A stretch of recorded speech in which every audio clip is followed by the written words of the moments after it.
Inflation has risen by 6.9%, a 30-year high.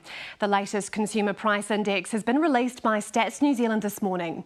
It's the largest single movement since a 7.6% rise way back in 1990 and follows an increase just shy of 6% in the final quarter of last year. Today's big jump confirms months of rising prices that are being felt in shops right around the country. We begin this morning with Perry Wilton, who looks at the effects soaring inflation has had on retailers and food producers.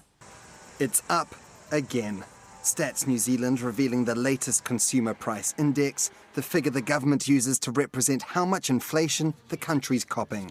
And it's soaring.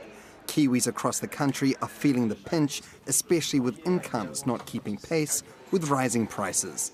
But it's not just consumers feeling out of pocket.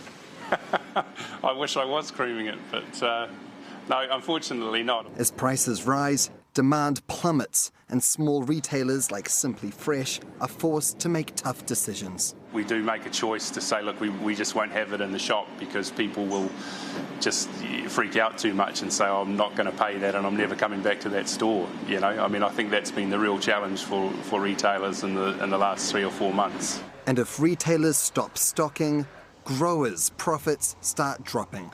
I'm hoeing up iceberg lettuce by the hectare every day at the moment because the price that the retailers are willing to pay for it is so far below our cost of production that we can't justify sending it to market, and that's a tragedy. Growers like Woodhaven Gardens director Jay Clark saying the timing couldn't be worse.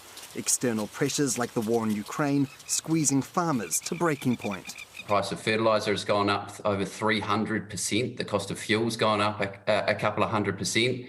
Cost pressure across the board is sort of out of control, really. Sowing the seed for even more economic woes to come. Perry Wilton, Newshub.